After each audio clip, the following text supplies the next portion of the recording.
Arrest చేసి హింసించి ఒక సామాన్య ఖైదీలాగా నేను 83 రోజులు మీరు చేసిన దుర్మార్గానికి శిక్ష అనుభవిస్తే ఇంకా మీ మనసు చల్లారలేదని అడుగుతున్నా చంద్రబాబు నాయుడిని, చంద్రబాబు నాయుడు కొడుకుని లోకేష్ని. మిమ్మల్ని ప్రాధేయపడి వేడుకున్నా, నేను ఎక్కడికైనా వస్తాను, అవసరం అనుకుంటే మీ దగ్గరకైనా వస్తాను, జోగి రమేష్ తప్పు చేస్తే ఏ శిక్షకైనా నేను సిద్ధంగా ఉన్నానని చెప్పేసి పదే అడిగితే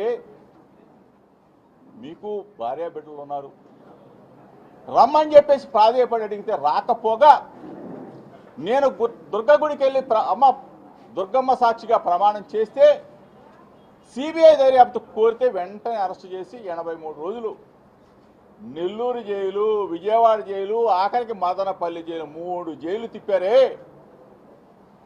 ఇంకా మీకు రాక్షసానందం తీరలేదా చంద్రబాబు నాయుడు గారు, లోకేష్ అని అడుగుతాం.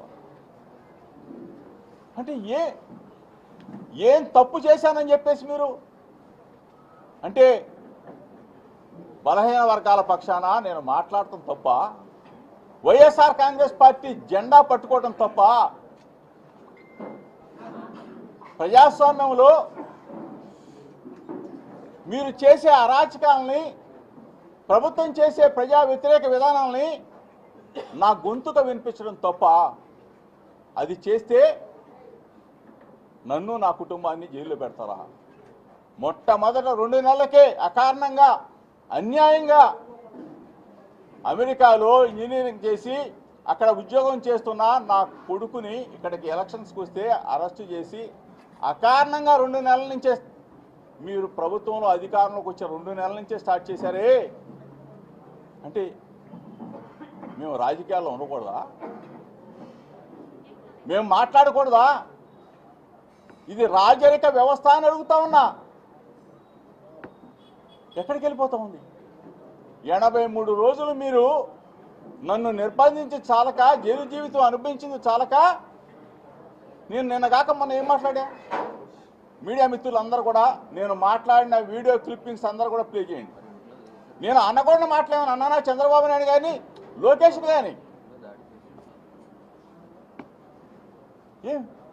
నేనేం మాట్లాడా?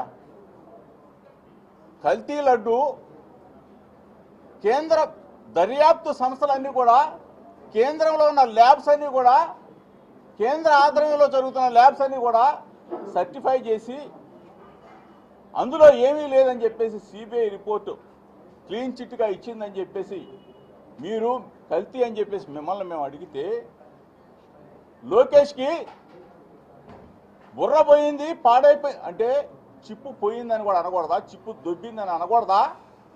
అంటే సమయంలో మీరైతే నరికేస్తాం, పొడి చేస్తాం, పాతరేస్తాం అని అసెంబ్లీ సాక్షిగా మీరు మా నాయకుడు జగన్మోహన్ రెడ్డి గారిని మాట్లాడితే తప్పు లేదు, కానీ అమ్మనాబూతులు మాట్లాడితే తప్పు లేదు, కానీ నేను మెదడు పోయిందా అంటే నా మీద అంటే పెట్రోల్ బాంబులు వేస్తారా?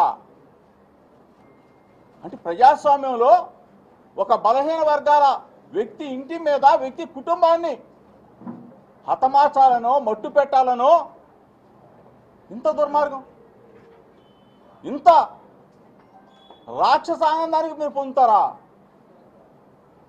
మా నాన్నగారు ఉన్నారు, నేనంటే ఈరోజు వాయిదా ఉంది కాబట్టి తంబడపల్లి నేను తిరుపతి వెళ్తా, మధ్యలో నాకు తెలిసింది నా భార్య బిడ్డలు పక్కకి వెళ్ళారు అంటే నన్ను, నా కుటుంబాన్ని నాశనం చేయాలని చెప్పి చంద్రబాబు నాయుడు కొడుకు కంకణం కట్టుకున్నారని అడుగుతా ఉన్నా.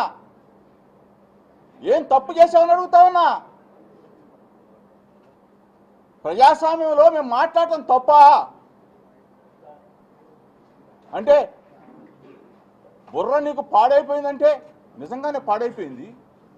నీకు పాడవకపోతే నా మీద ఎందుకు దాడికి నువ్వు ఉసుగొలుపుతావు? నా కుటుంబం, నా ఇంటి మీద పెట్రోల్ బాంబులా, కర్రలా, రాడ్లా, కొన్ని వందల మంది నీ సైన్యాన్ని పంపిస్తావా?